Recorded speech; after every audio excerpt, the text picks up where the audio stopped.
farm bankruptcies are up 55%. Some are even saying that 1 in 4 farms won't be here this time next year. We're seeing more farms consolidate. We're seeing small farms drop by the dozens. We're seeing big farms fail. We're seeing people have to go get hard money to survive. We're seeing the lending institutions not lending money. We are seeing every single commodity in the commercial market be below break even. We are in a complete firestorm in the ag economy. Equipment prices have crashed. Fuel prices are actually about the same. Input prices keep going up. Seed prices keep going up. All of our checks keep going down. And the only thing that's worth any money is beef cows.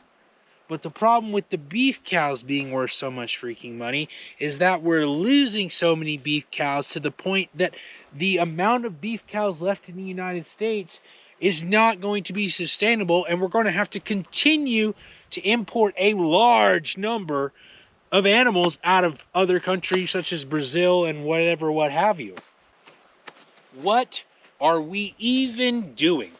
Like, how did the United States of America, no question the greatest country that we have ever seen, how did we let this happen to ourselves?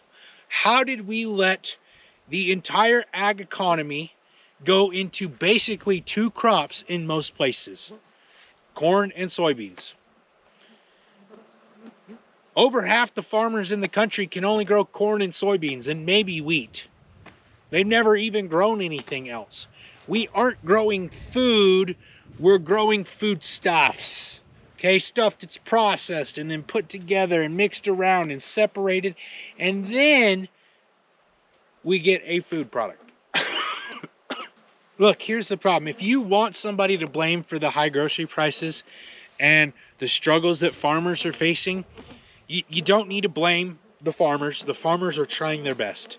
They really are. We all usually are trying this best. But there is some strings getting pulled.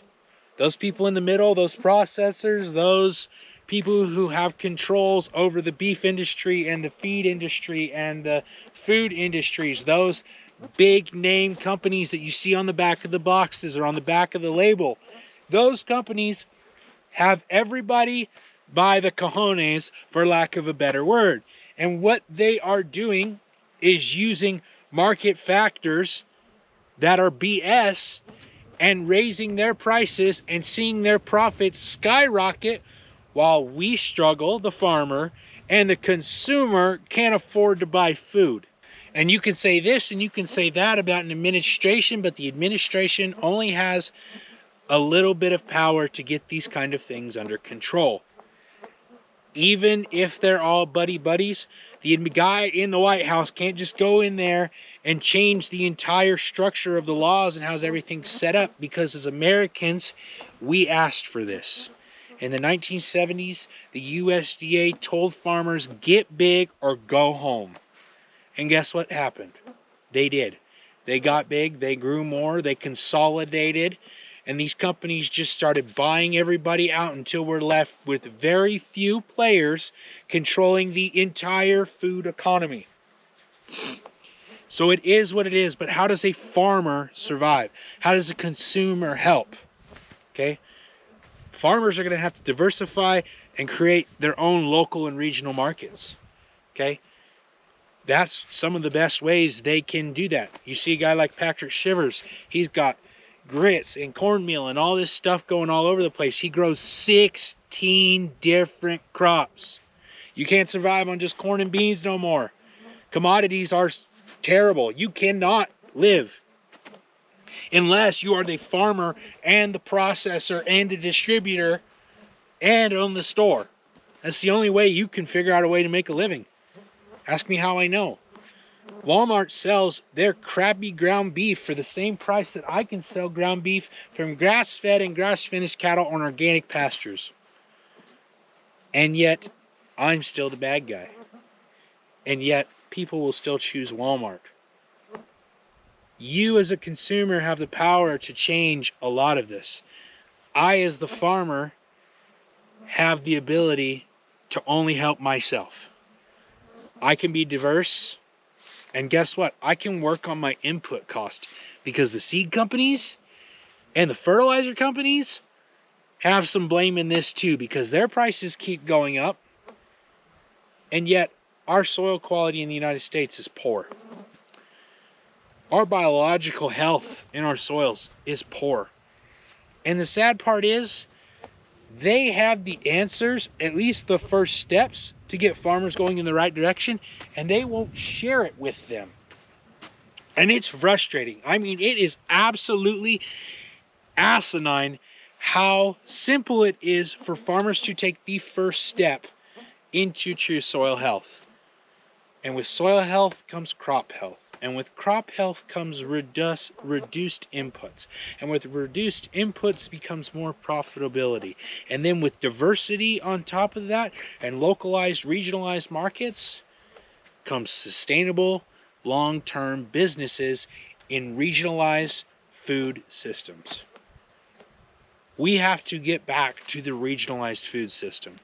We have to get back to people in an area working together to grow the best food they possibly can at a fair price.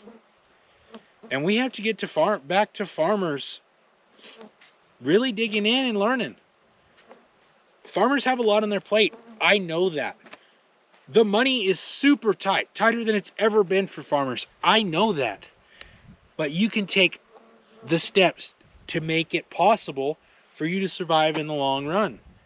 And if you want to do that, there is a lot of agronomists and a lot of people out there speaking so much truth. You can check out Calibrated Agronomy. That's an awesome set of guys that can help you. You can check out Glenn Ravenberg, Soilworks LLC. You can check out Brandon Mason with Living Water. You can check out Gary Zimmer with Midwest Bioag. You can check out so many of these people who actually make a change in their ground. You could even talk to me, and I will even point you in the right direction and get you the right products to get you headed towards soil health. And guess what? You can use my stuff or you cannot. I would still like to talk to you and see what your operation is and see how I can help. But we have to work together, because unfortunately the big conglomerates rule the world, and we've let them. If you want to change that, or you want to learn more about how to make your soil, take the first steps to make your soil as healthy as possible, make sure you comment down there or check out our website at abfranch.com. God bless you. Have a wonderful day, and we'll see you next time.